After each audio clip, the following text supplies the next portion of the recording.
I, like many others, are looking for that feeling that Rust gave you back in its prime era. That exhilarating feeling of downing your local survivors with precision and accuracy. Dominating cliffs, caves, and oil rigs, with nothing holding you back but your own willpower and determination to survive in this wasteland.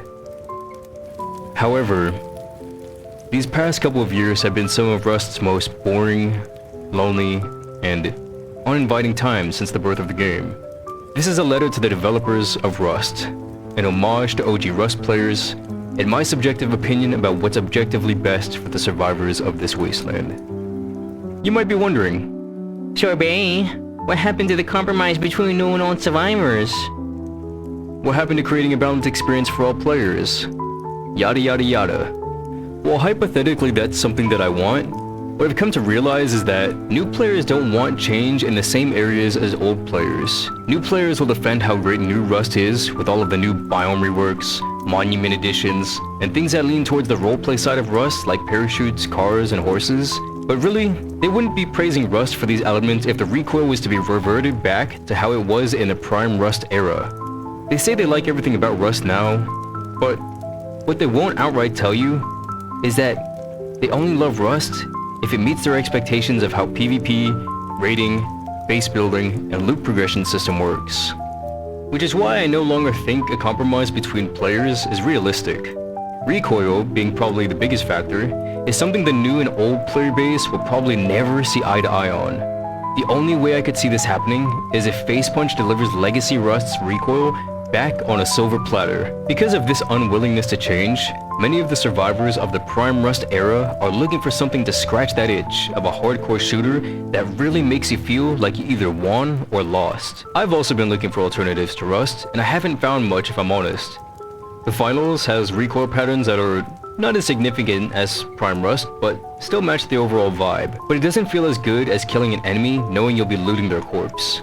I've tried Apex, which also has recoil patterns, but the hacker situation over there is just as bad if not worse than us here in the wasteland. And what I've come to realize is that change will happen for us when Facepunch either realizes their game is dying, or something else is coming to kill it. Because I know a lot of you out there, me included, are already reverting to old games that you know and love. DayZ, Tarkov, shoot, even Minecraft. The problem is that Facepunch doesn't see the problems of most players nowadays because the game still sells. Rust is still hovering within the top 10 most played games on Steam on a daily basis. What these numbers don't show is the actual experience of most players today. Servers are dying within 48 hours of a wipe and don't gain back a significant number of players until the end of the wipe. Nobody's seeking out PvP, and nobody's looking to online raid anybody. This brings me to my first potential point of realization for the developers, and that's the complaints of their dedicated players. If and when Facepunch finally hears what most players are experiencing nowadays, that will be the beginning of a turning point in the wasteland. This is also partly why Toasty and I host these chats. So maybe, just maybe, we could speed up the process of change happening. The second potential point of realization for the developers might be a new game. A rival to Rust that puts the game under a microscope for the community and shows them the problems we've all been dealing with. If a game was to come out tomorrow with a better anti-cheat protocol, hardcore survival aspects with no training wheels, a learnable recoil pattern resembling that of prime Rust, some elements of raiding and looting or collecting, then Facepunch might actually realize where they stand with their most dedicated players. Because I've also been searching for such an experience. Something that makes you feel like you've got something to lose, but everything to play for. Something that allows you to express your strength of willpower and hone practice in an FPS format. Some of you might be thinking, Sorbet, if you want to play an esports shooter, just play Valorant. listen, if I want to play anything that feels like an esport, I'll just play Rust. Because the guns in both Valorant and Rust were pretty much the same, minus the bullet drop, of course. Toasty, can you show our guest that clip from our upcoming documentary video?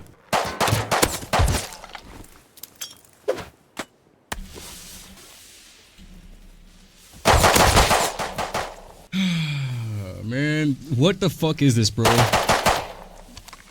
People are saying, don't turn Rust into an esport. What do you call that, man? Thanks, Toasty.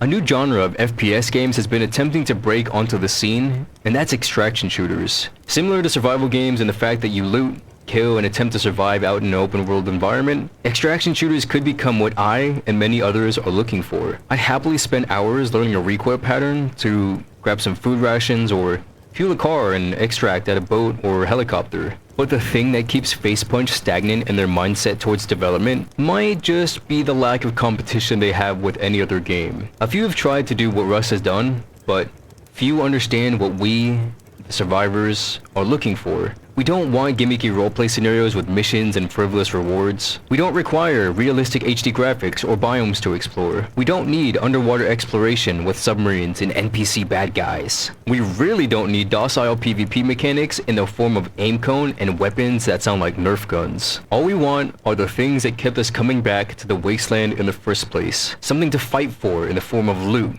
a base, and map domination. Someone to meet in the world in the form of enemy raiders or allies with shared goals. And something to learn and take away in the form of skill-expressive gunplay and item blueprints. That way we feel like we actually gained something. If someone could do that, I'm sure they could find themselves in charge of a project that could really rival the decade-long kingship Rust has found itself at. In time, this project could do even greater if they could stick to their guns and really deliver what their players come to them for.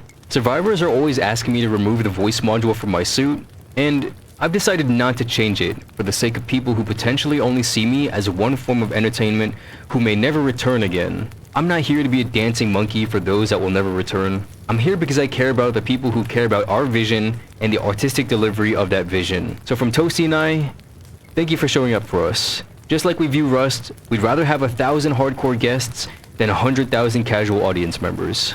A survivor left us a note recently in response to our chit-chat about the World Update 2.0.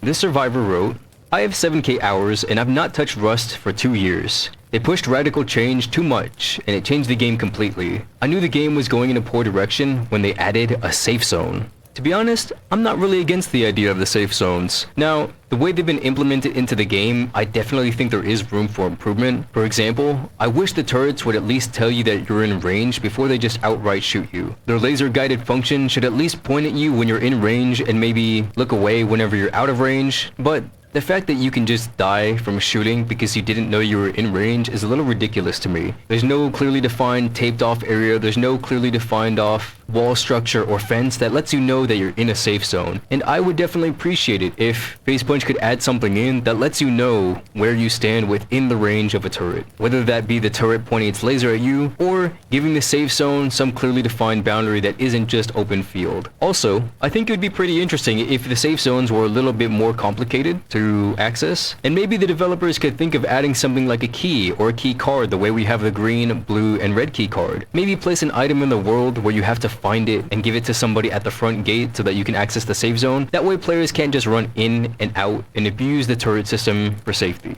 Toasty and I want to thank you for being a guest in our cabin. We enjoy reading all of the ideas you have for making this wasteland better, but unfortunately, we've had to burn a few notes because not everyone agrees with the vision we have of creating a family of hardcore gamers who really like to nerd out. We aren't looking to be a spectacle show for the casual viewer who only wants to hear one essay about Rust, which again, is why I've decided to keep the voice module in my suit, as long as the artistic delivery matches. We hope you guys enjoy our next project, as it'll be a story-driven experience for your viewing entertainment. It's Toasty and I's creative take on the life of an average solo player. It might jerk a few tears and ring nostalgic bells for our OG guests.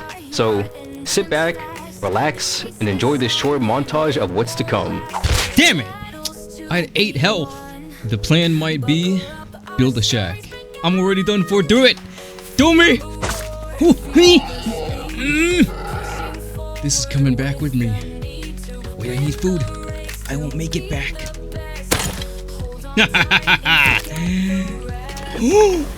There was a 3-man Join kill me. last time. Join me in my team. What's your favorite flavor ice cream? Strawberry. Yours. Oh, okay. Coming up. And once. We're gonna move closer to the desert. See, what's weird is like, they didn't ask me, hey, you wanna come move closer to the desert? What up, brother? Shut, man. Turns out every clan base lives right there. Yeah, man, you gotta be careful when you go to the desert. Nah, bro. That place is terrifying, bro. Don't go there. I've seen bad things over there. I knew they couldn't handle it, man. I freaking... We can't wait to release this big project to you guys. But until then, stay safe and stay frosty.